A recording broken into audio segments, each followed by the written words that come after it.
আজীবন নিষিদ্ধ হচ্ছেন পৌর নির্বাচনে আওয়ামী লীগের বিদ্রোহী প্রার্থী ও মদতদাতারা। তথ্য সংগ্রহ শুরু।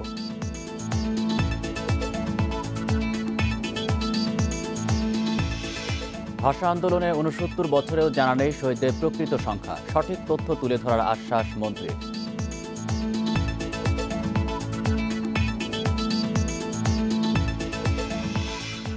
বিজয়ের সুবর্ণ জয়ন্তীতে ১৬ ডিসেম্বর মেট্রো রেলের আগারগাঁও থেকে উত্তরা রুট চালুর পরিকল্পনা।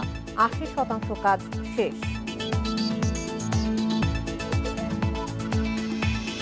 প্রাথমিক বিদ্যালয় খোলার পরেই নিয়োগ পাবেন প্রায় ৩৩,০০০ সহকারী শিক্ষক। বাড়ানো হচ্ছে পরীক্ষা কেন্দ্র।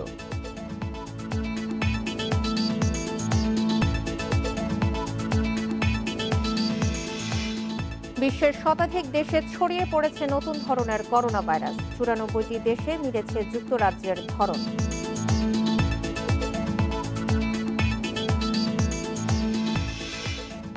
স্বাগত সকাল ৯টার ১ ঘন্টার বিরতিহীন ইন্ডিপেন্ডেন্ট সংবাদে। আপনাদের সাথে আছে আমি সঞ্চারী মজিদ তমা এবং আমি আরিয়া আশরাফ। শুনছিলেন শিরোনাম, জানাবো পুরো খবর। নৌকা মার্কায় আজীবন নিষিদ্ধ হচ্ছেন পৌর নির্বাচনে বিদ্রোহী প্রার্থী ও তাদের মদতদাতারা। আর এই লক্ষ্যে মাঠ পর্যায়ে তথ্য সংগ্রহ শুরু করেছে আওয়ামী লীগ। বিভাগীয় সাংগঠনিক প্রতিবেদন পেলে কেন্দ্রীয় কার্যনির্বাহী সংসদের সভায় এই সিদ্ধান্ত চূড়ান্ত হতে পারে বলছেন কেন্দ্রীয় নেতারা। ৩০ জানুয়ারি গণভবনে আওয়ামী লীগের স্থানীয় সরকার জনপ্রতিনিধি মনোনয়ন বোর্ডের সভায় বিস্তারিত আলোচনা হয় পৌর নির্বাচনে দলের বিদ্রোহী প্রার্থী ও তাদের মদতদাতাদের নিয়ে। এ সময় কোন পৌরসভায় কারা বিদ্রোহী প্রার্থী হয়েছেন, কারা মদত দিচ্ছেন সে বিষয়ে তথ্য সংগ্রহের নির্দেশ দেন আওয়ামী লীগের সভাপতি প্রধানমন্ত্রী শেখ হাসিনা। এছাড়া দলের কোনো কেন্দ্রীয় নেতা, সংসদ সদস্য বা মন্ত্রীর এক্ষেত্রে ভূমিকা আছে কিনা তাও খতিয়ে দেখতে বলেছেন তিনি। সাংগঠনিক সম্পাদকদেরকে নির্দেশনা দেওয়া হয়েছে স্ব বিভাগে যারা স্থানীয় নির্বাচনকে কেন্দ্র করে দলের মনোনীত প্রার্থীর বিরুদ্ধে বিদ্রোহীদের পক্ষে অবস্থান নিয়ে তাদেরকে মদত দিয়েছে বা সহায়তা করছে, তাদের বিষয়ে তদন্ত করে রিপোর্ট দেওয়ার জন্য মাননীয় নেত্রী শেখ হাসিনা এটি মাঠ জরিপ করছেন। খুব শীঘ্রই আমাদের কেন্দ্রীয় কমিটির বৈঠকও হবে। সে বৈঠকে হয়তো সিদ্ধান্ত হবে, সে সিদ্ধান্ত উনি জানিয়ে দেবেন। আমরা যারা বিভাগ ওয়ারি দায়িত্বে রয়েছি তাদের কাছ থেকেও রিপোর্টটা হয়তো নেবেন। বিভাগীয় পর্যায়ে সাংগঠনিক দায়িত্বে থাকা ৮টি কেন্দ্রীয় টিম এ বিষয়ে খোঁজ খবর নিচ্ছে জোরে সোরে। যেসব পৌরসভায় নির্বাচন হয়েছে এবং আগামীতে হবে সবকটির পুঙ্খানুপুঙ্খ তথ্য থাকবে তাদের প্রতিবেদনে। যে অনেক সময় যে দলের মনোনীত প্রার্থীর বিরুদ্ধে যারা বিদ্রোহী হিসেবে নির্বাচন করেন তাদের পিছনে উস্কানি দেওয়া, সহায়তা করা, মদত দেন। অনেক জায়গায় আছে আমাদের দলের হয়তো দায়িত্বশীল নেতারা অনেকেই এই কাজগুলো করেন। যারা এর সঙ্গে মদতদাতা হবে তাদের বিরুদ্ধে ব্যবস্থা নেওয়া হবে এবং তাদেরকে আর কোনোদিন নৌকা দেওয়া হবে না। সে যে স্তরের নেতা হোক, সে সংসদ সদস্য হোক, সে মন্ত্রী হতে পারে, কাউকে ছাড় দেবে না নেত্রী। কেন্দ্রীয় নেতারা বলছেন প্রতিবেদনের ভিত্তিতে সাংগঠনিক ব্যবস্থা নেওয়ার পাশাপাশি অভ্যন্তরীণ কোন্দল মেটাতেও সক্রিয় হচ্ছে Awami League. Shahadat Swapan, independent news, Dhaka. ১১ April থেকে সারা দেশে শুরু হচ্ছে ইউনিয়ন পরিষদ নির্বাচন। প্রথম ধাপে ভোট হবে ৩২৩ ইউনিয়ন পরিষদে। একই দিনে ষষ্ঠ ধাপের ৯ পৌরসভায় নির্বাচন অনুষ্ঠিত হবে। বুধবার কমিশন বৈঠক শেষে সাংবাদিকদের এই তথ্য জানান নির্বাচন কমিশন সচিব মোহাম্মদ হুমায়ুন কবির খন্দকার। ৩২৩ ইউনিয়ন পরিষদের মধ্যে ৪১টিতে ভোট হবে ইভিএমে। এছাড়াও ৯ পৌরসভার সবগুলোতে ভোট হবে ইভিএমে। সচিব জানান তফসিল ঘোষণা করা হবে মার্চের প্রথম সপ্তাহে। চূড়ান্ত ভোটার তালিকা প্রকাশ করা হবে ২ মার্চ। এই ৩২৩টি ইলেকশনের মধ্যে আমরা ৪১টি ইউনিয়নে ইভিএমে ইলেকশন করব এবং ৯টি পৌরসভার সবগুলোতেই ইভিএমের মাধ্যমে নির্বাচন করা হবে। মাননীয় নির্বাচন কমিশনের অবস্থান একটাই, যেটি এর আগেও আপনাদেরকে আমি বলেছি, সেটি হলো আমরা ফ্রি, ফেয়ার, পার্টিসিপেটরি এবং ক্রেডিবল ইলেকশন করতে চাই। ৬৯ বছর পরও জাতি জানে না বায়ান্নর ভাষা আন্দোলনে কতজন শহীদ হয়েছিলেন। পাঠ্যপুস্তক বা নথিপত্রে ৫ জনের নাম আসলেও সে সময়ের বিভিন্ন পত্রিকা ও গবেষণা তথ্য বলছে ভাষা শহীদদের সংখ্যা আরও বেশি। ভবিষ্যৎ প্রজন্মের কাছে সঠিক তথ্য তুলে ধরার জন্য বিষয়টি সরকারের উচ্চ মহলে তুলে ধরার আশ্বাস দিয়েছেন মুক্তিযুদ্ধ বিষয়ক মন্ত্রী।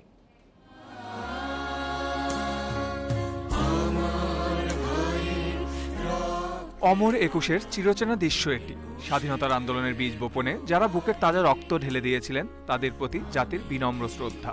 জাতিসংঘ দিনটিকে দিয়েছে আন্তর্জাতিক মাতৃভাষা দিবসের স্বীকৃতি, অথচ এতদিন পরও জাতি জানে না ভাষা শহীদদের প্রকৃত সংখ্যা।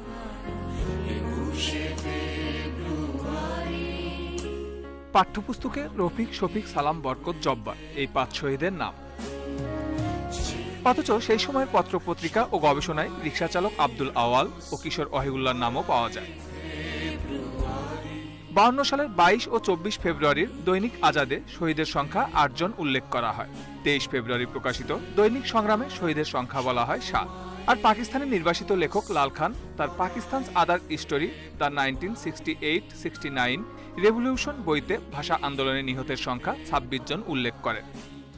এই নাম্বার আমি সঠিক বলে মানি না, তবে প্রাথমিকভাবে এরা কজনই নিহত হয়েছে। তখন তো একটা সন্দেহ করতে যে তাহলে আরও গুলি হয়েছে, আরও লোক মারা গেছে, কিন্তু কে মারা গেছে, কোথায় কারা মারা গেছে এইটার পাওয়া যায় না।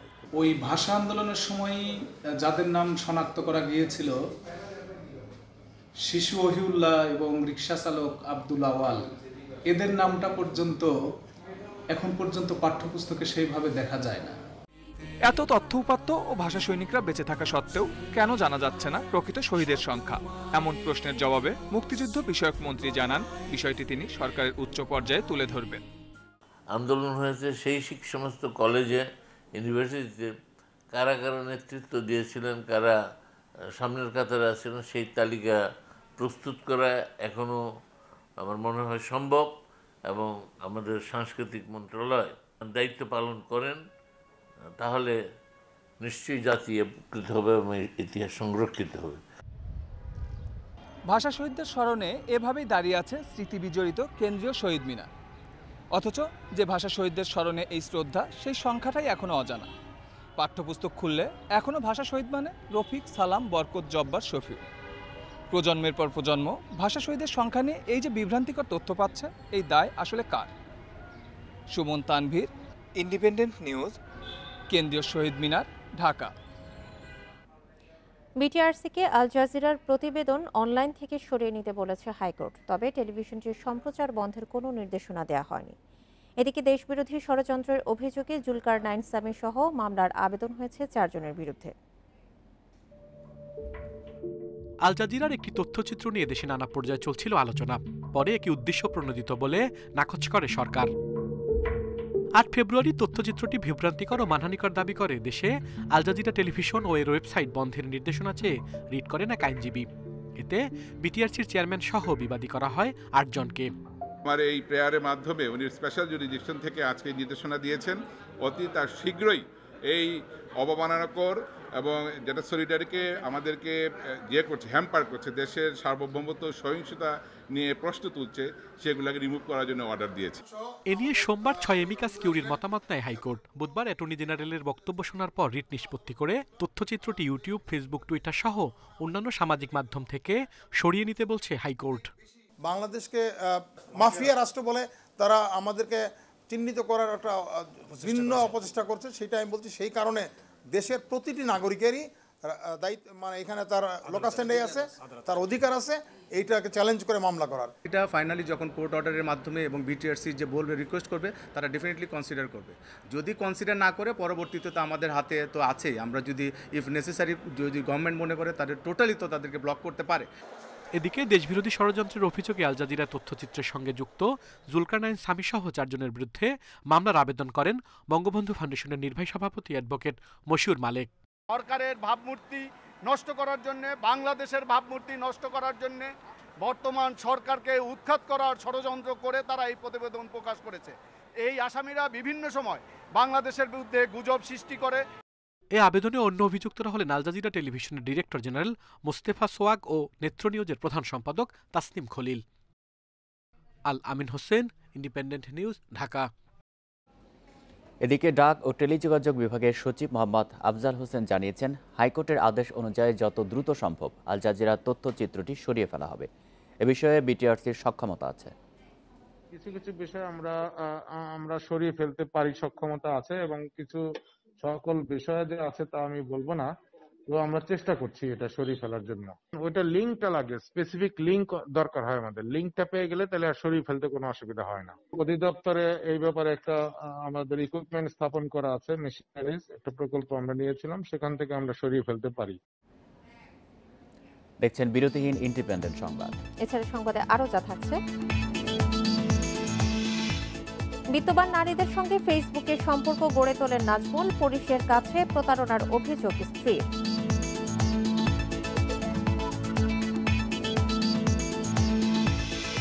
অগ্রিম টাকা দিয়েও মিলছে না পণ্য, অনলাইনে প্রতারণার শিকার ক্ষুদ্র ব্যবসায়ীরাও, 5 প্রতারক গ্রেপ্তার।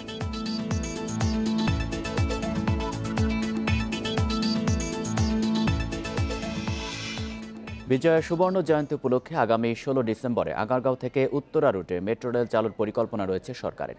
বর্তমানে প্রথম এই অংশে 80% কাজ শেষ হয়েছে বলে জানান পরিকল্পনা মন্ত্রী এম এ মান্নান। বুধবার উত্তরা মেট্রো রেল ডিপো পরিদর্শনের সময় তিনি একথা জানান।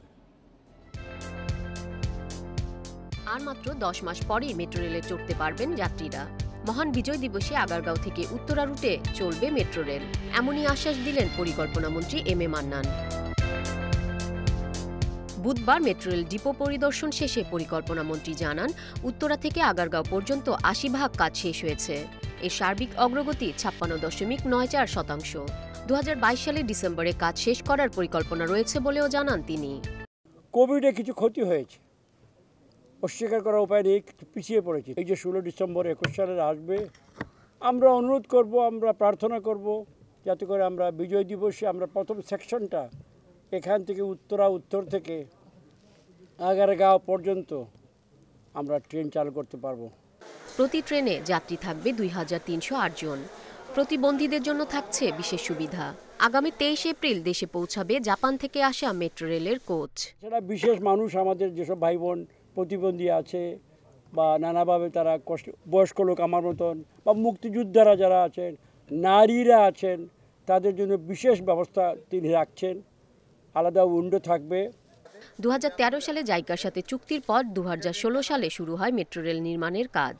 প্রকল্প বাস্তবায়ন করছে রাষ্ট্রায়ত্ত প্রতিষ্ঠান Dhaka mass transit company limited. Irin Khatun, independent news, Dhaka. সরকারি চাকরি ও কলেজ বিশ্ববিদ্যালয়ের ভর্তিতে বাধ্যতামূলক হচ্ছে ডোপ টেস্ট। যারা কর্মরত আছেন অভিযোগ পেলে তাদেরও আনা হবে এর আওতায়। এছাড়া চট্টগ্রাম, দিনাজপুরকে মাদকমুক্ত ঘোষণা করতে চালু হচ্ছে পাইলট প্রকল্প। বুধবার সচিবালয়ে আইনশৃঙ্খলা সংক্রান্ত মন্ত্রিসভা কমিটির সভায় হয়েছে এই সিদ্ধান্ত। সাম্প্রতিক সময়ে বড় সংকট হয়ে সামনে এসেছে মাদকাসক্তি। তরুণদের পাশাপাশি এর বিস্তার দেখা যাচ্ছে পেশাজীবীদের মধ্যেও। সচিবালয়ে বুধবারের আইনশৃঙ্খলা সংক্রান্ত মন্ত্রিসভা কমিটির বৈঠকে এ নিয়েই হয়েছে আলোচনা। পরে কমিটির সভাপতি আকম মোজাম্মেল হক জানান, বিসিএস থেকে শুরু করে সরকারি কর্মকর্তা কর্মচারী নিয়োগে ডোপ টেস্ট বাধ্যতামূলক হবে। যারা কর্মরত তাদের বিরুদ্ধে অভিযোগ পেলে আনা হবে এর আওতায়। কলেজ বিশ্ববিদ্যালয়ের ভর্তিতে চালু হচ্ছে এই পরীক্ষা। আগে যেমন হেলথ টেস্টের মধ্যে অনেক কিছু ছিল, এটা লোক অ্যাড হয়ে গেছে, ডোপ টেস্ট হবে। এবং বর্তমান চাকরিরত যারা, আমরাও যাদের বিরুদ্ধে অভিযোগ পাবো সেই ক্ষেত্রে ডোপ টেস্টের জন্য আমাদের সিদ্ধান্ত আছে। যাই হোক, সেটা আমরা এখন ব্যাপকভাবে শুরু করি নাই। আমরা নীতিমালা ইনশাআল্লাহ তৈরি হচ্ছে, যখন কলেজ ইউনিভার্সিটি ভর্তির ক্ষেত্রে ডোপ টেস্ট করতে হবে। এছাড়া চট্টগ্রাম, দিনাজপুরকে মাদকমুক্ত ঘোষণা করতে চালু হচ্ছে পাইলট প্রকল্প। এজন্য স্বরাষ্ট্র মন্ত্রণালয়ের সচিবকে প্রধান করে গঠন করা হয়েছে কমিটি। 2টা জেলায় পাইলট প্রজেক্ট হবে। একটা হলো চট্টগ্রাম, বৃহত্তর চট্টগ্রাম আর কক্সবাজার, আর এটা হলো দিনাজপুর, গ্রেটার দিনাজপুর। এটা মাদক মুক্ত এলাকা হিসেবে ঘোষণার জন্য যা যা পদক্ষেপ নেওয়ার সেগুলো ওনারা নেবেন, যা পর্যায়ক্রমে আমরা সারা বাংলাদেশকে আমরা এটার আওতায় আনতে চলছি। পাশাপাশি মাদকমুক্ত দেশ গড়তে মাদক সেবী, বিক্রেতা ও তাদের মদতদাতাদের চিহ্নিত করে ব্যবস্থা নেওয়ার সিদ্ধান্ত হয়েছে আইনশৃঙ্খলা সংক্রান্ত মন্ত্রিসভা কমিটির সভায়। Hasif Mahmud Shah, independent news, Dhaka. প্রায় 33,000 সহকারী শিক্ষক পদে নিয়োগ পরীক্ষা প্রাথমিক বিদ্যালয় খোলার পরপরই স্বাস্থ্যবিধি মেনে পরীক্ষা নেওয়ার জন্য এবার বাড়ানো হচ্ছে পরীক্ষা কেন্দ্র। তবে প্যানেলে শিক্ষক নিয়োগের কোনো সুযোগ নেই বলে জানিয়েছে প্রাথমিক ও গণশিক্ষা মন্ত্রণালয়। প্রাথমিক বিদ্যালয়ে সহকারী শিক্ষকের অনেক পদ খালি দীর্ঘদিন ধরে। স্বাভাবিক শিক্ষা কার্যক্রম চালাতে বেগ পেতে হয় শিক্ষকদের। করোনার কারণে দীর্ঘ বন্ধের পর স্কুল খুলবে শিগগিরই। স্বাস্থ্যবিধি মেনে ক্লাস নেয়ার জন্য বিদ্যালয়ে প্রত্যেকটি শ্রেণীতে শাখা বাড়ানো হবে। তাই এখন যত শিক্ষক আছেন তাদের দিয়ে পাঠদান কঠিন হবে বলে দ্রুত খালি পদে নিয়োগের দাবি শিক্ষকদের। ইতিমধ্যে অনেক শিক্ষক অবসরে গিয়েছেন এবং কিছু শিক্ষক মৃত্যুবরণ করেছেন। এজন্য সরকারি প্রাথমিক বিদ্যালয়ে শিক্ষক নিয়োগ খুব জরুরি হয়ে পড়েছে। প্রাথমিক ও গণশিক্ষা মন্ত্রণালয় বলছে এবার প্রায় 33,000 শিক্ষক নিয়োগ দেয়া হবে। আবেদন পড়েছে 14 লাখ। বিদ্যালয় খোলার পরপরই স্বাস্থ্যবিধি মেনে নিয়োগ পরীক্ষা হবে। এজন্য কেন্দ্রও বাড়ানো হচ্ছে। পুরো নিয়োগ প্রক্রিয়ায় দ্রুত শেষ করতে চায় মন্ত্রণালয়। আমাদের সকল প্রস্তুতি আছে, কিন্তু আমরা এই কোভিডের কারণে আমরা স্কুল খুললে আমরা পরীক্ষাটা নিব। এখন আমরা তো কোভিডের কারণে স্কুল খুলতেছি না।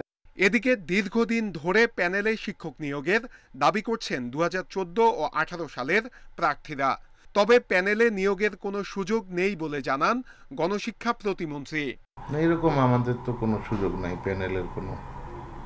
এর আগেও যে নিয়োগ ছিল, একটা নিয়োগে প্যানেল রাখা ছিল নাকি আগে, কিন্তু গত নিয়োগেও আমাদের কোনো প্যানেল ছিল না।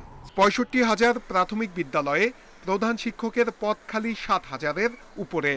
সহকারী শিক্ষক থেকে পদোন্নতি দিয়ে এসব পদ পূরণ করা হবে জানিয়েছে মন্ত্রণালয়। প্রাথমিক বিদ্যালয়ে শিক্ষক নিয়োগ প্রক্রিয়া চলার সময়ে প্রতিবারই বেশ কিছু প্রতারক চক্র টাকার বিনিময়ে চাকরি দেওয়ার নাম করে মাঠে নামে। মন্ত্রণালয় বলছে এদের বিষয়ে সবাইকে সতর্ক থাকতে হবে, সেই সঙ্গে যে কোনো অভিযোগ সরাসরি জানানোর আহ্বান তাদের। Nure Alam, independent news, Dhaka. Public বিশ্ববিদ্যালয় ও মেডিকেলে 2020-21 শিক্ষাবর্ষে ভর্তি পরীক্ষার সম্ভাব্য তারিখ ঠিক করেছে কর্তৃপক্ষ। উপাচার্যদের সংগঠন বিশ্ববিদ্যালয় পরিষদের সভায় পরীক্ষার তারিখ ঠিক করা হয়েছে। গুচ্ছ পদ্ধতিতে 20টি সাধারণ এবং বিজ্ঞান ও প্রযুক্তি বিশ্ববিদ্যালয়ের ভর্তি পরীক্ষা হবে 3 দিনে।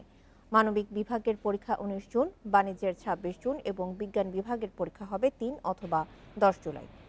রুয়েট, চুয়েট ও কুয়েটের ভর্তি পরীক্ষা হবে 12 জুন। বুয়েটে পরীক্ষা হবে 10 জুন। কৃষি বিশ্ববিদ্যালয়েও গুচ্ছ ভিত্তিতে পরীক্ষা 29 মে। এছাড়া ঢাকা বিশ্ববিদ্যালয়ের ভর্তি পরীক্ষা 21, 22, 27 ও 28 মে এবং 5 জুন। জাহাঙ্গীরনগর বিশ্ববিদ্যালয়ের পরীক্ষা 6 থেকে 18 জুন এবং 20 জুন। মেডিকেলে ভর্তি পরীক্ষা 2 এপ্রিল আর ডেন্টালে পরীক্ষা হবে 30 এপ্রিল। গোপালগঞ্জের কোটালীপাড়ায় বোমা পুঁতে প্রধানমন্ত্রী শেখ হাসিনাকে হত্যা চেষ্টা মামলায় হরকাত জিহাদের 10 জঙ্গির মৃত্যুদণ্ড বহাল রেখেছে হাইকোর্ট। একই সাথে এক আসামির যাবজ্জীবন ও দুজনের 14 বছরের সাজাও বহাল রাখা হয়েছে। বিচারপতি জাহাঙ্গীর হোসেন সেলিম ও বিচারপতি মোহাম্মদ বদরুজ্জামানের বেঞ্চ এই রায় দেন। ভাষার মাসের প্রতি শ্রদ্ধা জানিয়ে প্রধানমন্ত্রী শেখ হাসিনাকে হত্যাচেষ্টা মামলার রায় বাংলায় ঘোষণা করে হাইকোর্ট। এ মামলার প্রধান আসামি হিসেবে নাম ছিল জঙ্গি নেতা মুফতি আব্দুল হান্নানের। তবে 2017 সালের 12 এপ্রিল অপর এক মামলায় ফাঁসি কার্যকর হওয়ায় এ মামলা থেকে তার নাম বাদ দেয়া হয়। বিচারিক আদালতের রায় হয় 2017 সালের 20 আগস্ট। হাইকোর্টের রায়ে 10 জঙ্গিরই মৃত্যুদণ্ড বহাল রইল। যে 10 জনের মৃত্যুদণ্ড দিয়েছিল সেই মৃত্যুদণ্ড সকল 10 জনেরই বহাল রেখেছে, আর একজনকে যাবজ্জীবন দিয়েছিল সেইটিও বহাল রাখা হয়েছে। 3 জনকে 14 বছর দেয়া হয়েছিল। এই 3 জনের মধ্যে সারোয়ার হোসেন নামে একজন, তাকে বেকসুর খালাস দিয়েছেন, আর বাকি 2 জনের সাজা বহাল থাকবে। মুফতি আব্দুল হান্নানের জবানবন্দি অন্য আসামিদের ক্ষেত্রেও প্রযোজ্য হবে বলে পর্যবেক্ষণ দিয়েছে হাইকোর্ট। আমরা আমাদের আপিল বিভাগের একটি মামলার রায় দিয়ে দেখিয়েছি, যেটা হচ্ছে মোবাইল কাজারের মামলা বলে পরিচিত। সেই লোকেরই এই 164 স্টেটমেন্ট যিনি করেছিলেন তার একটা অন্য একটি মামলায় এই একই 164 স্টেটমেন্ট, সেটা আপিল বিভাগ পর্যন্ত এটাকে নিশ্চিত করেছেন এবং আপিল বিভাগ বলছেন যে এটা ট্রু এবং উনি এটা সত্যি এবং স্বেচ্ছাপ্রণোদিত। রায়ের পর্যবেক্ষণে আদালত বলেন, আসামিদের অনেকেই আফগানিস্তানে প্রশিক্ষণ নেয়া এবং তালেবানের হয়ে যুদ্ধ করা। কোটালীপাড়ায় শেখ হাসিনাকে হত্যা চেষ্টার চূড়ান্ত সভা হয়েছিল ঢাকার মোহাম্মদপুরে। জঙ্গিবাদ নিয়ে আদালত অত্যন্ত উষ্মা প্রকাশ করেছেন যে এই ধরনের জঙ্গিদের কোনো মতেই আশ্রয় প্রশ্রয় দেওয়ার কোনো প্রশ্নই ওঠে না। এই ধরনের জঙ্গিদেরকে কোনো মতেই লঘুদণ্ড দিয়ে তাদেরকে উৎসাহিত করার কোনো সুযোগ নেই, আদালত এই মর্মে দিয়েছেন। 2000 সালের 20 জুলাই গোপালগঞ্জের কোটালীপাড়ায় তৎকালীন প্রধানমন্ত্রী শেখ হাসিনার সমাবেশ স্থলের পাশে তাকে হত্যার উদ্দেশ্যে 76 কেজি ওজনের বোমা পুঁতে রাখা হয়। জান্নাতুল ফেরদাউস তানভি, ইন্ডিপেন্ডেন্ট নিউজ, ঢাকা। বিত্তবান নারীদের টার্গেট করে ফেসবুকে সম্পর্ক তৈরি করেন নাজমুল। এক পর্যায়ে অন্তরঙ্গ মুহূর্তের ভিডিও ধারণ করে টাকা পয়সা ও স্বর্ণালংকার হাতিয়ে নেন। পুলিশের অফিসিয়াল পেজে এসব অভিযোগ করেন নাজমুলের স্ত্রী। বুধবার রাতে সিরাজগঞ্জ থেকে নাজমুলকে গ্রেপ্তারের পর পুলিশ জানায় অর্ধশতাধিক নারীর সঙ্গে সে প্রতারণা করেছে। বেসরকারি প্রতিষ্ঠানে কর্মরত এই নারীর সঙ্গে ফেসবুকে পরিচয় হয় নাজমুলের। নিজেকে বড় ব্যবসায়ী পরিচয় দিয়ে সম্পর্ক গড়ে তোলেন। এক পর্যায়ে বিয়েও করেন। 6 মাসের মাথায় ওই নারী জানতে পারেন অনেকের সাথেই নাজমুল এরকম সম্পর্ক তৈরি করে। 2 বছর সহ্য করে পুলিশের কাছে অভিযোগ করেন। বিয়ে করে আমি ওর লাইফে ফেসে গেছি, কারণ আমার কথা তো কারণ স্বাভাবিক কারো বলতে পারবো না যে একটা ওয়াইফ যে স্বামী ওয়াইফকে কীভাবে নির্যাতন করে। বাট হ্যাঁ, আমি নিজে নির্যাতিত হইতেছি, ফিজিক্যালি হোক বা মানসিক হোক। কারণ আমার এমন একটা অবস্থা, সুইসাইড করা ছাড়া আমার আর কোনো ওয়ে নেই। আমার যে একটা অবস্থা, আমি চাই ওর একটা শিক্ষা হোক যাতে ও ভবিষ্যতে কখনো কোনো মেয়ের সাথে এমন করতে না পারে। ব্যবস্থা নেওয়ার জন্য ডিএমপির শ্যামপুর মডেল থানার ভারপ্রাপ্ত কর্মকর্তাকে নির্দেশ দেয় পুলিশ সদর দপ্তর। অভিযানে নামলে বারবার জায়গা বদল করে নাজমুল। অবশেষে সিরাজগঞ্জ থেকে গ্রেপ্তার হন। পুলিশ বলছে পল্টনের একটি প্রেসে গ্রাফিক্সের কাজ করতেন নাজমুল, কিন্তু ফেসবুকে নিজেকে ব্যবসায়ী হিসেবে উপস্থাপন করতেন। ধনীদের বন্ধু বানিয়ে ফাঁদে ফেলতেন। যেখানে সে চূড়ান্ত সম্পর্কে যাবে না সেই জায়গাগুলোতে সে মূলত মেয়েদের সাথে সম্পর্ক করে দ্রুততার সাথেই তাদের হয়তো ব্যক্তিগত কোনো অন্তরঙ্গতার ছবি বা মুহূর্ত সে ধারণ করে এটাকে সে ক্যাপিটালাইজ করে সেটাকে সে ব্ল্যাকমেইলিং টুলস হিসেবে ব্যবহার করছে। এদিকে এই ঘটনাকে একজন সাহসী নারীর উদাহরণ হিসেবে দেখছেন আইনজীবীরা।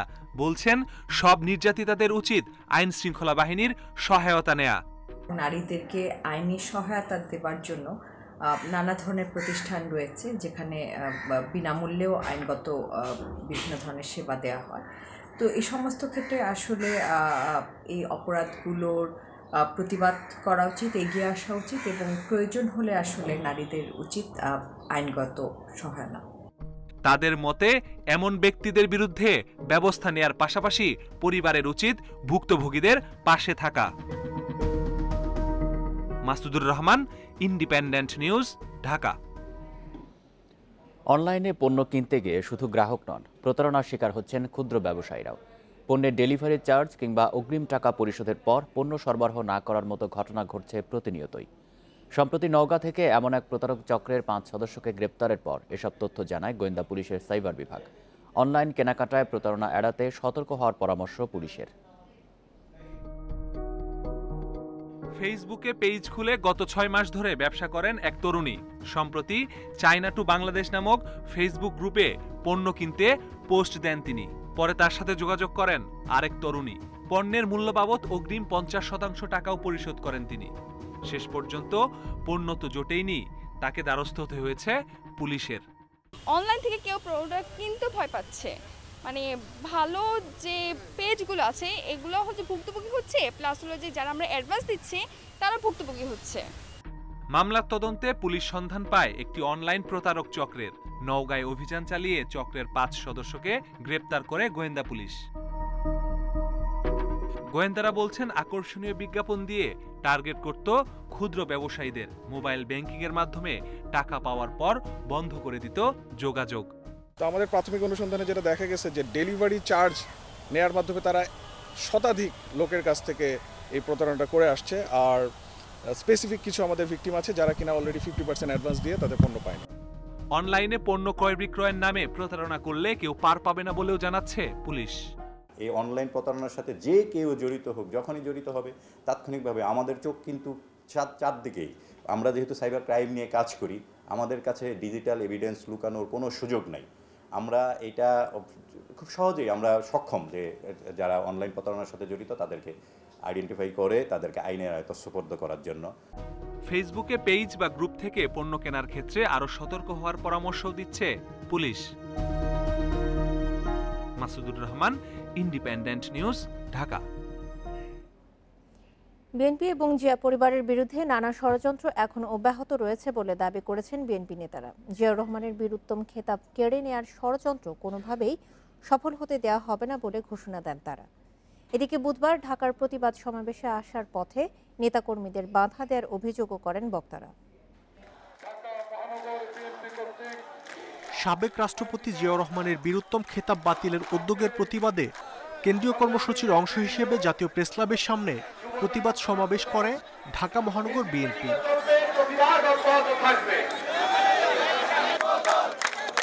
বিএনপির কর্মসূচি ঘিরে বুধবার প্রেসক্লাব সহ আশপাশের এলাকায় পুলিশের উপস্থিতি ছিল চোখে পড়ার মতো।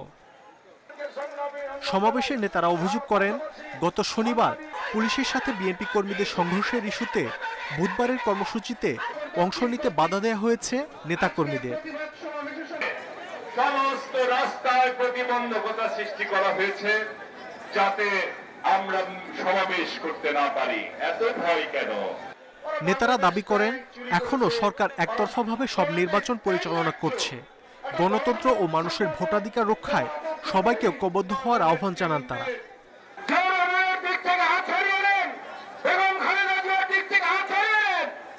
যাদেরকে গ্রেফতার করেছেন তাদেরকে মুক্তি দেন। জনগণকে ঐক্যবদ্ধ হতে হবে, সকল দলের ঐক্যবদ্ধতার মধ্য দিয়ে রাজপথে নেমে জনগণের ভোটাধিকার প্রতিষ্ঠা করতে হবে, গণতন্ত্র পুনরুদ্ধার করতে হবে। এদিকে কেন্দ্রীয় কর্মসূচির অংশ হিসেবে খুলনা, রাজশাহী, টাঙ্গাইল, ঝিনাইদহ সহ বিভিন্ন জেলায় প্রতিবাদ সমাবেশ করেছে বিএনপি নেতাকর্মীরা। সমাবেশে জিয়াউর রহমানের বীরুত্তম খেতাব কেড়ে নেওয়ার অপচেষ্টা থেকে সরে আসতে সরকারের প্রতি আহ্বান জানান বক্তারা। মাহমুদ শরীফ, ইন্ডিপেন্ডেন্ট নিউজ, ঢাকা। শুরুতে বিরূপ মন্তব্য করলেও এখন টিকা নিতে শুরু করেছেন বিএনপি নেতারা। এরই মধ্যে টিকা নিয়েছেন নজরুল ইসলাম খান, সেলিমা রহমান, রুহুল কবির রিজভী, মাহবুবউদ্দিন খোকন সহ বেশ কয়েকজন সিনিয়র নেতা। নিবন্ধন করেছেন আরও অনেকে। তবে এ প্রশ্নে এখনও সিদ্ধান্ত জানাননি বিএনপি চেয়ারপারসন খালেদা জিয়া। অক্সফোর্ডের করোনার টিকা নিয়ে নানা সময়ে সংশয় জানিয়েছেন বিএনপি নেতারা। এটা যে কেরানীগঞ্জের যে পানি ভরে দেবে না অথবা মুরগির টিকা দেবে না তার কোনো গ্যারান্টি আপনাদের নাই। জীবন নিয়েছেন মেডিকেলসেন। আমি এই বিষয়ে বলতে চাই, মানুষের প্রায় দেখছি আপনার সোশ্যাল মিডিয়াতে সব জায়গায় এই ভ্যাকসিন নিয়ে মানুষের যথেষ্ট রকমের সন্দেহ আছে। আমরা একটি গরিব দেশ, এটা যদি গবেষণাগারের ট্রায়ালের একটি জায়গা হয়, তো আমরা কি সেই তেলাপোকা ব্যাঙের পর্যায়ে আমরা চলে এসেছি কিনা বাংলাদেশে, এই ঘটনাগুলোতে সেটাই মানে সংশয় তৈরি হয়েছে মানুষের মধ্যে। তবে সারা দেশে টিকা দেওয়া শুরু হলে টিকা নিয়েছেন বিএনপি নেতা আমির খসরু মাহমুদ চৌধুরী ও তার স্ত্রী তাহেরা আলম। টিকা নিয়েছেন বিএনপির যুগ্ম মহাসচিব মাহবুবউদ্দিন খোকন, স্থায়ী কমিটির সদস্য সেলিমা রহমান, সিনিয়র যুগ্ম মহাসচিব রুহুল কবির রিজভী। স্থায়ী কমিটির সদস্য নজরুল ইসলাম খান বলছেন, তিনি করোনা থেকে সেরে ওঠার পর চিকিৎসকের পরামর্শে টিকা নিয়েছেন, আর এর কোনো পার্শ্ব প্রতিক্রিয়াও হয়নি। আমি এবং আমার স্ত্রী আমরা ফেব্রুয়ারির 10 তারিখে আমরা টিকাটা নিলাম। ব্যথা করছিল একটু বামে হাতে, আলহামদুলিল্লাহ আর কোনো প্রবলেম হয়নি। নিজে টিকা নেওয়ার পর সংক্রমণ থেকে দূরে থাকতে সবাইকে টিকা নেওয়ার পরামর্শ দিয়েছেন মাহবুবউদ্দিন খোকন। জনমনের মনের মধ্যে একটা ইয়ে ছিল, কনফিউশন ছিল এটা নিরাপদ কিনা, তো এমন কোনো সাইড এফেক্ট নেই, কোনো কিছু নেই। দলের জ্যেষ্ঠ নেতারা টিকা নিলেও এ নিয়ে এখনো সিদ্ধান্ত জানাননি BNP chairperson Khaleda Zia. Jahanara Parvin, independent news, Dhaka. Corona টিকার অভাব নেই, ভবিষ্যতেও হবে না দাবি করে স্বাস্থ্যমন্ত্রী জাহিদ মালিক জানিয়েছেন, 22 ফেব্রুয়ারি দ্বিতীয় ধাপের 20 থেকে 25 লাখ ডোজ করোনা টিকা আসবে। এদিকে দেশব্যাপী করোনার টিকাদান কার্যক্রমের 10ম দিনেও কেন্দ্রগুলোতে ছিল মানুষের ভিড়। ব্যবস্থাপনা নিয়ে সন্তুষ্টি জানালেও অনলাইন নিবন্ধনে জটিলতার অভিযোগ করেছেন কেউ কেউ। সময়ের সঙ্গে সঙ্গে করোনার টিকার প্রতি আগ্রহ বাড়ছে মানুষের। কুর্মিটোলা জেনারেল হাসপাতালে ছিল টিকা নিতে আসা মানুষের ভিড়। SMS পেয়ে টিকা নিতে আসা মানুষেরা সন্তুষ্টি জানিয়েছেন সার্বিক কার্যক্রম নিয়ে। বিভিন্ন দেশে দিয়েছে, পরে বাংলাদেশে আসছে, আমরা দিতেছি, আমার কোনো ভয় লাগতেছে না, ইনশাল্লাহ আমরা ভালো আছি। বাংলাদেশ সরকার যে প্রোগ্রাম যে আমাদের সহযোগিতা করছে, সেই জন্য আমরা সরকারকে ধন্যবাদ জানাই। তবে নিবন্ধনে আগ্রহ বাড়ায় রেজিস্ট্রেশনে সার্ভারজনিত জটিলতা পোহাতে হচ্ছে বলে অনেকের অভিযোগ। আমার রিলেটিভ যারা আছে, যারা 40 বছর উপরে, তারা একটু SMS পাচ্ছে না। মানুষের তো কোনো সাইড এফেক্ট হচ্ছে না, বা হলেও সেটা কি হয়তো বা হালকা জ্বর বা একটু ঠান্ডা কাশি, যেটা ন্যাচারালি হয়, ভ্যাকসিন নেওয়ার পর এরকম হয়। কুর্মিটোলা হাসপাতালের পরিচালক জানালেন, কোটা পদ্ধতি তুলে নেয় যারাই রেজিস্ট্রেশন করছেন পর্যায়ক্রমে তাদের সবাইকে টিকা দেওয়া হচ্ছে। প্রাথমিক পরিকল্পনা ছিল কোটার ব্যাপারে, বাট এখন হয়তো সেটা আর নাই। আমাদেরকে বলা হয়েছে যে যারা রেজিস্ট্রেশন করবেন আমাদের এই ভ্যাকসিন প্রোগ্রাম চলমান থাকবে। এদিকে রাজধানীর মিরপুর ডেন্টাল কলেজে বঙ্গবন্ধুর মুরাল উদ্বোধন শেষে আয়োজিত আলোচনায় স্বাস্থ্যমন্ত্রী বলেন, 70 লাখ করোনা টিকার কার্যক্রম সুষ্ঠু ও সুন্দরভাবে চলেছে। পৃথিবীর অন্যান্য দেশের তুলনায় টিকাদান কার্যক্রমে এগিয়ে আছে বাংলাদেশ। প্রোগ্রাম অনুযায়ী মেসেজ দেওয়া হয় এবং এইভাবে এটা চলবে। ইনশাল্লাহ ভ্যাকসিনের কোনো অভাব বাংলাদেশে এখন নাই, ইনশাল্লাহ আগামীতেও থাকবে না। এ মাসের আগামী 22 তারিখে আমরা আমাদের নেক্সট কনসাইনমেন্টটা পাবো। আমরা আশা করতেছি যে আমরা 20 লাখ থেকে নিয়ে 25 লক্ষ ডোজ আমরা এই মাসে আমরা পাবো। টিকার নিবন্ধনের বয়সসীমা 40ই থাকছে জানিয়ে স্বাস্থ্যমন্ত্রী বলেন, 8 সপ্তাহ পর টিকার দ্বিতীয় ডোজ নেবার তারিখ SMS এর মাধ্যমে জানিয়ে দেওয়া হবে। মাননীয় প্রধানমন্ত্রী অ্যাডভান্স টাকা দিয়ে দিয়েছে ভ্যাকসিনের জন্য। Biprojit Chanda, independent news, Dhaka. মিনিকেট নামে ধানের কোনো জাত নেই। বিভিন্ন ধান ছাঁটাইয়ের মাধ্যমে এই চাল তৈরি করা হয় বলে জানিয়েছেন খাদ্যমন্ত্রী সাধন চন্দ্র মজুমদার।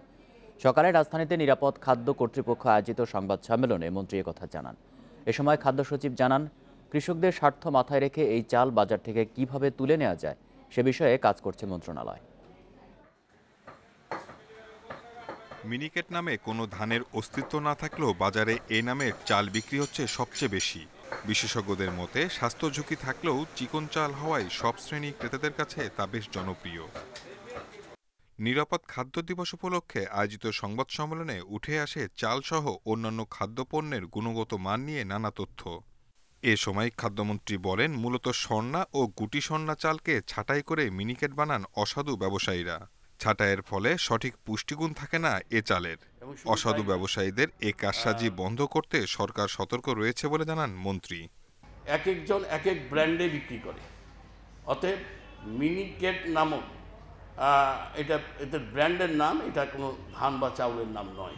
চকচকে চাউল খাওয়া বন্ধ করতে হবে, তাহলে আমি মনে করি মিনিকেট বলেন, নাজির শাল বলেন, সব নাম কিন্তু বেরিয়ে যাবে।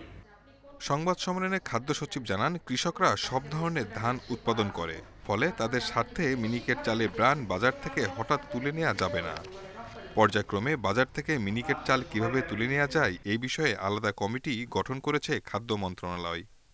কন্টিনিউয়াস মনিটর করা হচ্ছে, কারণ একজন একবার পেল, পরে কিন্তু সে আবার 2 দিন পরে খারাপ হয়ে যেতে পারে। সেই জন্য সেটা কি সত্যিকারে করছে কিনা সেটা মনিটরিং করা হচ্ছে। সংবাদ সম্মেলনে সবাইকে নিরাপদ ও মানসম্মত লাল চাল খাওয়ার পরামর্শ দেন বক্তারা। Shahida Ahmed, independent news, Dhaka. দক্ষিণ এশিয়ার মধ্যে দেশে জিডিপির অনুপাতে রাজস্ব সংগ্রহের হার কম। যারা কর দিচ্ছেন তাদের উপরই চাপ বাড়ছে। করের আওতার বাইরে থাকছেন অনেকে। তাই রাজস্ব আদায় বাড়াতে ডিজিটালাইজেশনের ওপর জোর দেন প্রধানমন্ত্রীর বেসরকারি শিল্প ও বিনিয়োগ উপদেষ্টা সালমান এফ রহমান। বুধবার নর্ডিক চেম্বারের ওয়েবিনারে তিনি এসব কথা বলেন। গত 1 দশক ধরে দেশের জিডিপি প্রবৃদ্ধি গড়ে 7 ভাগের উপরে। করোনার আগে প্রবৃদ্ধির হার ছিল 8 ভাগের বেশি। করোনায় অর্থনীতি ক্ষতিগ্রস্ত হলেও তা মোকাবিলায় 1.25 লাখ কোটি টাকার বেশি প্রণোদনা প্যাকেজ ঘোষণা করে সরকার। এতে ঘুরে দাঁড়াতে শুরু করেছে দেশের অর্থনীতি। নর্ডিক চেম্বার অব কমার্সের অনুষ্ঠানে জানানো হয়, 2041 সালের মধ্যে উন্নত দেশে যেতে দেশি বিদেশি বিনিয়োগ আকর্ষণে কাজ করছে সরকার। ইতোমধ্যে ব্যবসা সহজ করতে বেশ কিছু সংস্কার করেছে বিনিয়োগ উন্নয়ন কর্তৃপক্ষ ও জাতীয় রাজস্ব বোর্ড। নরওয়ে, ডেনমার্ক ও সুইডেনের অনেক ব্যবসায়ী তাদের ব্যবসা স্থানান্তরের চেষ্টা করছেন। তাদের অনেকে বাংলাদেশে আসতে আগ্রহী, কারণ এখানে বিনিয়োগের অনেক সম্ভাবনা আছে। প্রধানমন্ত্রীর বেসরকারি শিল্প ও বিনিয়োগ উপদেষ্টা জানান, বিনিয়োগের জন্য অনেক সম্ভাবনাময় খাত কৃষিপণ্য, তাই বিদেশি উদ্যোক্তাদের এই খাতে বিনিয়োগের আহ্বান জানান তিনি। গভীর সমুদ্র বন্দর তৈরি হলে দেশের অর্থনীতির চিত্র পাল্টে যাবে বলেও আশা করেন তিনি। দক্ষিণ এশিয়ার মধ্যে জিডিপির অনুপাতে রাজস্ব সংগ্রহের হার কম। যারা কর দিচ্ছেন তাদের ওপরই চাপ বাড়ছে। করের আওতার বাইরে থাকছেন অনেকে। রাজস্ব আদায় বাড়াতে সংগ্রহের পদ্ধতি ডিজিটাল করতে হবে।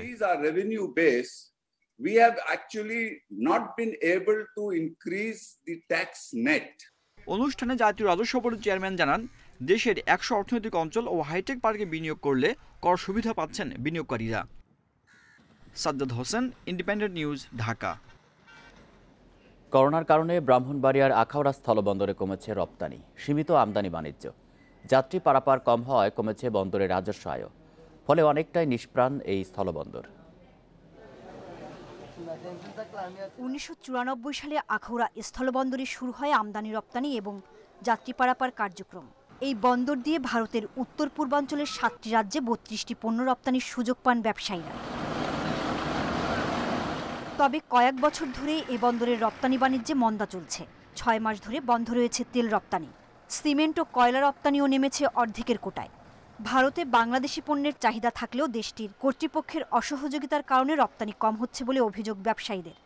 বাংলাদেশের মালের প্রচুর চাহিদা ইন্ডিয়া থাকার পরেও তারা বিভিন্ন অজুহাতে বিভিন্ন সময় বিভিন্ন প্রকার কাগজপত্রের সমস্যা দেখাইয়া আমাদের রপ্তানিতে বিভিন্ন প্রকার বাধা সৃষ্টি করে। দৈনিক 10 থেকে 15টা গাড়ি প্রতিদিন যায় না।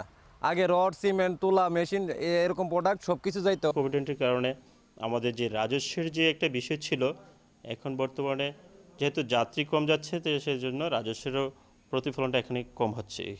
ভারতে পণ্য রপ্তানিতে নানা প্রতিবন্ধকতার কথা বলছেন আমদানি রপ্তানি অ্যাসোসিয়েশনের নেতারা।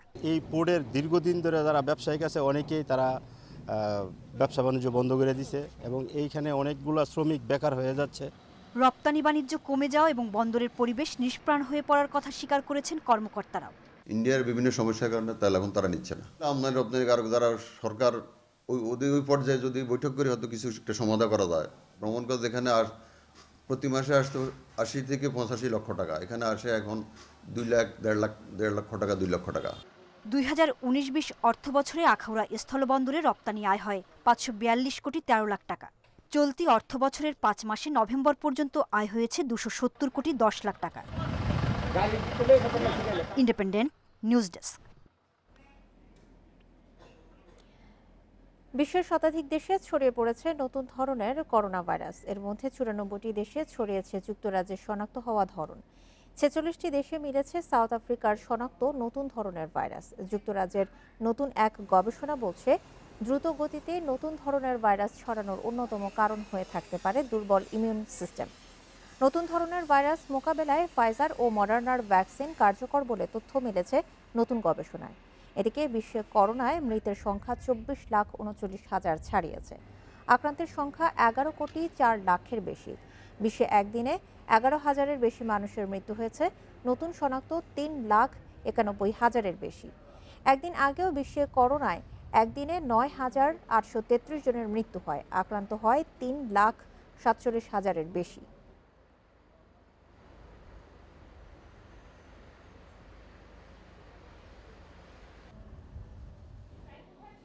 অস্ট্রেলিয়ানদের জন্য সংবাদ সরবরাহ বন্ধ করে দিয়েছে ফেসবুক। এর ফলে সব ধরনের খবর দেখা বা শেয়ার করা থেকে বঞ্চিত হচ্ছেন অস্ট্রেলীয়রা। স্থানীয় সংবাদ মাধ্যমের পাশাপাশি আন্তর্জাতিক সংবাদ মাধ্যমের কোনো প্রতিবেদনও তারা দেখতে পারছেন না ফেসবুকে। এমনকি ফেসবুকে দেখা যাবে না অনেক সরকারি সাইটও। এই পদক্ষেপে ফেসবুকের গ্রহণযোগ্যতা নিয়ে প্রশ্ন তুলেছে অস্ট্রেলিয়া সরকার। দেশটির নতুন ডেটা পলিসির কারণে এমন পদক্ষেপ নিল ফেসবুক। পার্লামেন্টের নিম্নকক্ষে পাশ হওয়া নতুন আইনে কোনো খবর প্রকাশ করতে হলে গুগল নিউজ বা ফেসবুকের মতো প্ল্যাটফর্মকে অবশ্যই সংশ্লিষ্ট খবরের প্রকাশককে মূল্য পরিশোধ করতে হবে। সরকারের এই সিদ্ধান্ত গুগল মেনে নিলেও আপত্তি জানিয়েছে ফেসবুক।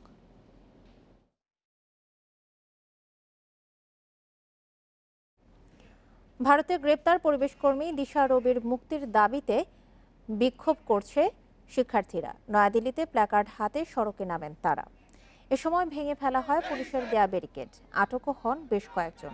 শনিবার 22 বছরের দিশা রবিকে বেঙ্গালুরু থেকে গ্রেপ্তার করে পুলিশ। পরে তার বিরুদ্ধে কৃষক আন্দোলন সমর্থন করে সামাজিক যোগাযোগ মাধ্যমে গুজব ছড়ানোর অভিযোগ আনা হয়। তাদের দাবি, সুইডেনের পরিবেশ আন্দোলনকারী গ্রেটা থানবার্গের টুলকিট ব্যবহার করেন রবি। 26 জানুয়ারি গণপ্রজাতন্ত্র দিবসে কৃষকদের ট্রাক্টর সমাবেশে সহিংসতা ছড়ানোর মূল ষড়যন্ত্রকারীও দিশা, অভিযোগ পুলিশের।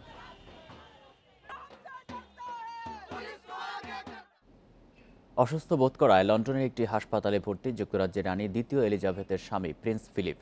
স্থানীয় সময় মঙ্গলবার সন্ধ্যায় চিকিৎসকের পরামর্শে তাকে হাসপাতালে নেওয়া হয় বলে জানিয়েছে বাকিংহাম প্যালেস। এতে বলা হয়েছে 99 বছর বয়সী প্রিন্স ফিলিপকে কিং এডওয়ার্ড হাসপাতালে চিকিৎসা দেওয়া হচ্ছে, তবে তিনি সুস্থ আছেন। আগামী কয়েকদিন পর্যবেক্ষণের জন্য সেখানে রাখা হবে। প্যালেস জানিয়েছে বেশ কদিন ধরে অসুস্থ বোধ করছিলেন প্রিন্স, তবে তা করোনা ভাইরাসের সঙ্গে সম্পর্কিত নয়।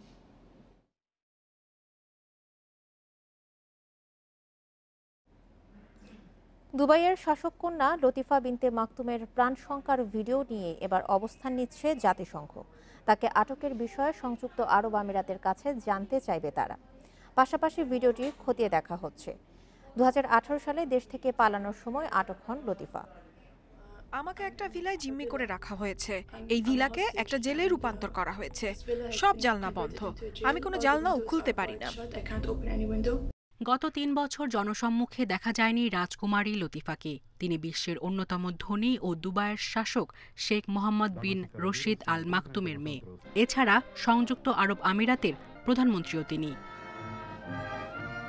সম্প্রতি বেশ কটি ভিডিওতে বাবার বিরুদ্ধে তাকে জিম্মি করে রাখার অভিযোগ তুলেন 35 বছরের এই রাজকুমারী। বাথরুমে বসে ভিডিওটা করেছি, কারণ এটাই একমাত্র জায়গা যেখানে আমি ভেতর থেকে দরজা বন্ধ করতে পারি। গোপনে রেকর্ড করা ভিডিওতে জীবনের শঙ্কার কথা জানান লতিফা। এর ব্যাপক প্রচার হলে তাকে আটকের বিষয়টি খতিয়ে দেখতে জাতিসংঘের উপর বাড়ে বিশ্ব সম্প্রদায়ের চাপ। পরে লতিফার বিষয়ে আমিরাতের কাছে জানতে চাওয়া হবে বলে ইঙ্গিত দেয় জাতিসংঘের মানবাধিকার হাইকমিশনার। পাশাপাশি ভিডিও পর্যালোচনা করে তদন্ত শুরু হবে বলেও জানানো হয়েছে। এদিকে সরাসরি সম্পর্কিত না হলেও রাজকুমারীর আটকের বিষয়ে কড়া নজর রাখবে বলে জানিয়েছে যুক্তরাজ্য। আমরা অবশ্যই বিষয়টি নিয়ে উদ্বিগ্ন। রাজকুমারীকে আটকের বিষয়ে জাতিসংঘের মানবাধিকার হাইকমিশনারও নজর রাখছে, আমরাও পর্যবেক্ষণ করছি। 2018 সালে ফেব্রুয়ারিতে বন্ধুদের সহায়তায় দুবাই থেকে পালানোর চেষ্টা করেছিলেন লতিফা। পরে ভারত মহাসাগর পাড়ি দেওয়ার সময় ধরা পড়েন কমান্ডোদের হাতে। সায়রা খান, ইন্ডিপেন্ডেন্ট নিউজ। চ্যাম্পিয়ন্স লিগের শেষ 16 প্রথম লেগে অঘটনের শিকার রোনালদোর ইউভেন্টাস। পোর্তোর বিপক্ষে 2-1 গোলে হারল তুরিনের ওল্ড রেডিরা। এদিকে আরেক ম্যাচে সেভিয়ার মাঠে বরুসিয়া ডর্টমুন্ডের জয় 3-2 গোলে। রদ্রিগো বেন্তাকুবের অবিশ্বাস্য ভুলে ম্যাচের 1 মিনিটে গোল হজম করে ইউভেন্টাস। পোর্তোকে এগিয়ে নেন মেহেদি তারেমি। দ্বিতীয়ার্ধের শুরুতেই ব্যবধান বাড়ান মুসা মারেগা। ম্যাচের শেষ দিকে ফেদেরিকো চিসা 1 গোল শোধ করেন। এদিকে হল্যান্ডের কল্যাণে সেভিয়ার বিপক্ষে 5 গোলের রোমাঞ্চকর ম্যাচ জিতেছে ডর্টমুন্ড। শুরুতে পিছিয়ে পড়লেও মাহমুদ দাহুদের গোলে সমতায় ফেরে অতিথিরা। প্রথমার্ধে বাকি 2টি গোল করেন হল্যান্ড, আর শেষ দিকে লুক ডি ইয়ং হারের ব্যবধান কমান।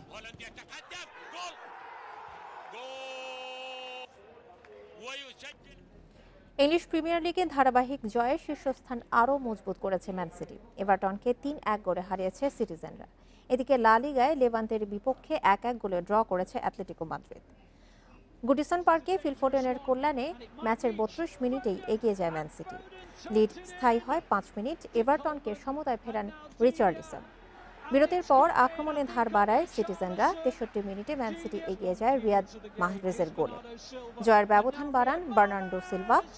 এদিকে লা লিগায় হোঁচট খেয়েছে অ্যাটলেটিকো মাদ্রিদ। লেভান্তের বিপক্ষে পিছিয়ে থাকলেও মার্কোস লরেন্তের গোলে 1-1 ব্যবধানে ড্র করে অ্যাটলেটিকো মাদ্রিদ।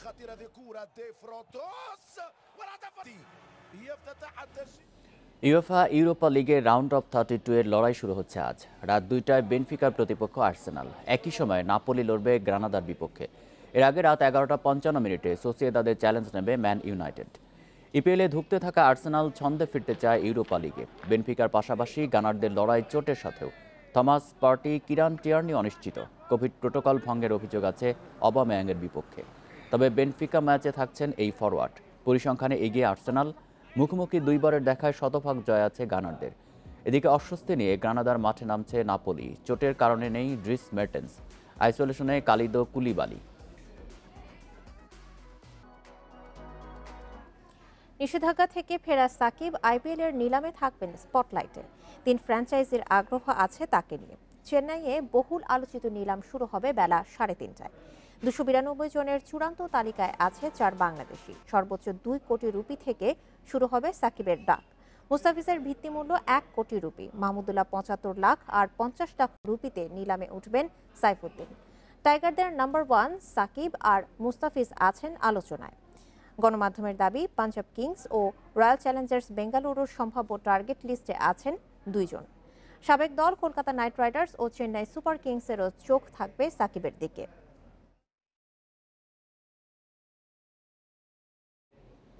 উইন্ডিজ ধাক্কায় নড়েচড়ে বসেছে বিসিবি। আসন্ন নিউজিল্যান্ড সিরিজ এবং ভবিষ্যৎ পরিকল্পনা নিয়ে বোর্ড সভাপতির বাসায় হয়েছে জরুরি সভা। পরিচালক, নির্বাচকদের পর 3 সিনিয়র ক্রিকেটারের সাথে কথা বলেছেন নাজমুল হাসান পাপন। হুট করে বড় পরিবর্তনের চিন্তা নেই, সেই বার্তা মিলেছে। এদিকে ক্রিকেটারদের করোনা টিকা কার্যক্রমের কারণে 2 দিন পিছিয়ে দল ঘোষণা হবে শুক্রবার। লজ্জাজনক সিরিজ হারে এক টেবিলে বসা সময়ের ব্যাপার ছিল।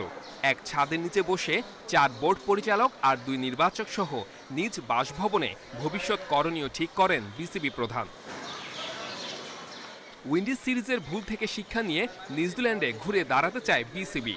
কোচিং স্টাফ অধিনায়ক পরিবর্তনের যে গুঞ্জন গত কয়েকদিন ধরে শোনা যাচ্ছিল, সেটা আপাতত থেমেছে। ঘরোয়া ক্রিকেটের মান বাড়াতে হয়েছে বিস্তর আলোচনা। আমাদের প্লেয়ারদের অ্যাভেলেবিলিটি, সামনে আরও সিরিজ আছে, সেইগুলিতে আমাদের বোর্ডের পলিসি কী হবে, এগুলি নিয়ে ডিসকাশন হয়েছে, বাট কোনো ফাইনাল ডিসিশন মেকিংয়ের মতো কিছু হয়নি। আর সামনেই যেহেতু একেবারে কাছাকাছি আরেকটা সিরিজ আছে, তো সেই ক্ষেত্রে আমার মনে হয় যে পরিবর্তনের যেসব কথা আপনারা বলছেন, আমার সেরকম কিছু মনে হয়নি। বুধবার নিউজিল্যান্ড সিরিজে দল ঘোষণার দিনক্ষণ ছিল, সেটা পিছিয়ে গেছে শুক্রবার। 20 সদস্যের দল আসছে না নতুন মুখ, আস্থা রাখা হচ্ছে পরীক্ষিতদের উপর। সব কিছু নিয়ে আলোচনা হয়েছে। টিমের একটা সিরিজ শেষ হয়েছে, আমরা ওডিআই সিরিজটা ভালো খেলেছিলাম, টেস্ট সিরিজ ভালো খেলেনি, সার্বিকভাবে সব কিছু নিয়ে আলোচনা হয়েছে। টিম রেডি আছে অলমোস্ট। কালকে ওদের ভ্যাকসিনেশন আছে, ওগুলি নেওয়ার পরে পরশুদিন সকালে মনে। ব্যর্থতার তীর যাদের দিকে, তারাও এসেছেন বিসিবি সভাপতির বাসভবনে। বৈঠক শেষে মুশফিক, মাহমুদুল্লাহ তামিমদের গোমরা মুখগুলোতে স্বস্তির ছাপ। কথা বলা নিষেধ ছিল, তবে বুঝতে বাকি নেই নিউজিল্যান্ড সিরিজে শূন্য হাতে ফিরতে পারবে না team Bangladesh. Saiful Majumdar, independent news. জাতীয় ক্রিকেট লিগে বরাবরই বড় নাম খুলনা, তবে আব্দুর রাজ্জাকের অবসরে এবার প্রেক্ষাপট ভিন্ন। ভেঙে গেছে তুষার রাজ্জাক জুটি। শূন্যস্থানে নতুনদের জন্য সম্ভাবনা দেখছেন ঘরোয়া ক্রিকেটের বড় নাম তুষার ইমরান। আসন্ন লিগে অনিশ্চয়তা রয়েছে জাতীয় তারকাদের নিয়ে। সেই শূন্যতায় রং হারাবে ঘরোয়া ক্রিকেটের গুরুত্বপূর্ণ এই আয়োজন, শঙ্কা সংশ্লিষ্টদের। 2018-তে খেলেছিলেন সবশেষ জাতীয় দলের হয়ে। এরপর টাইগার ডেরায় ব্রাত্য হয়ে পড়লেও ঘরোয়া ক্রিকেটে সবসময় বড় নাম ছিলেন আব্দুর রাজ্জাক। প্রথম শ্রেণীর ক্রিকেটে সর্বোচ্চ উইকেট শিকারির কারণে জাতীয় ক্রিকেট লিগে খুলনার বিশেষ হয়ে ওঠা। প্রায় 20 বছরের পথ চলা শেষে এবার বিরতি। পরিচয় বদলে রাজ্জাক এখন জাতীয় নির্বাচক। ভেঙে যাওয়া রাজ্জাক তুষার জুটির জায়গা নেবে নতুনেরা, প্রত্যাশা তুষার ইমরানের। নিজেও দিয়ে রাখলেন অবসরের ইঙ্গিত। ম্যাচ উইন করানোর ক্ষেত্রে রাজের অবদানটা সবচেয়ে বেশি ছিল এবং চ্যাম্পিয়ন করানোর পিছনেই রাজের অবদানটা বেশি ছিল। এই বছর অনেক মিস করবো রাজকে, একটু কষ্ট হবে রাজকে বাদ দিয়ে চ্যাম্পিয়ন হওয়াটা, বাট আমরা চেষ্টা করবো। আমরা যে কতগুলো প্লেয়ার আছি তারা চেষ্টা করবে। ওয়েস্ট ইন্ডিজের বিপক্ষে সিরিজ হারের পর আরেকবার আলোচনায় ঘরোয়া ক্রিকেটের কাঠামোগত দুর্বলতা। সবশেষ ক্রিকেটারদের 11 দফা নিয়ে আন্দোলনের পর বাড়ানো হয়েছে প্রথম শ্রেণীর ক্রিকেটে বেতন ও অন্যান্য সুবিধাদি। তারপরও সেই অর্থে কি উন্নতি হয়েছে পরিস্থিতি? যত ভালো প্লেয়াররা এখানে খেলবে তত কম্পিটিশন ভালো থাকবে, আর ন্যাশনাল টিমের প্লেয়াররা যদি এখানে খেলে তখন কিন্তু বোর্ডের ফোকাসটা এখানে ভালো থাকবে, এখানের মানটারও ডেভেলপ হবে। তা আমার মনে হয় এখানে সবার খেলা উচিত। বাংলাদেশের টেস্ট স্ট্যাটাস প্রাপ্তির নেপথ্যে বড় অবদান ছিল জাতীয় ক্রিকেট লিগের। সেই আয়োজন নিয়ে সবার অনাগ্রহ আর অবহেলাতেই কি সৃষ্টি হয়েছে শূন্যতা?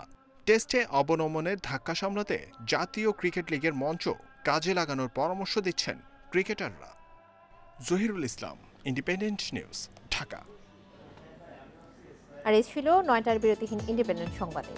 সংবাদ শেষ করব, তার আগে শিরোনামগুলো জানিয়ে দেব আরও একবার। আজীবন নিষিদ্ধ হচ্ছেন পৌর নির্বাচনে আওয়ামী লীগের বিদ্রোহী প্রার্থী ও মদতদাতা, তথ্য সংগ্রহ শুরু।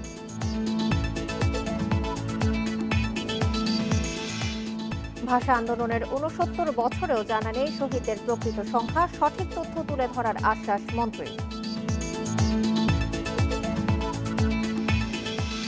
বিজয় সুবর্ণ জয়ন্তীতে ১৬ ডিসেম্বর মেট্রো রেলের আগারগাঁও থেকে উত্তরা রুট চালুর পরিকল্পনা, ৮০% কাজ শেষ।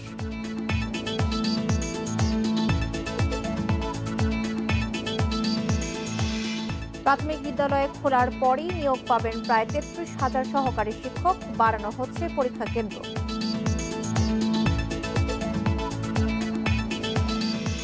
বিশ্বের শতাধিক দেশে ছড়িয়ে পড়েছে নতুন ধরনের করোনা ভাইরাস, ৯৪টি দেশে মিলেছে যুক্তরাজ্যের ধরন।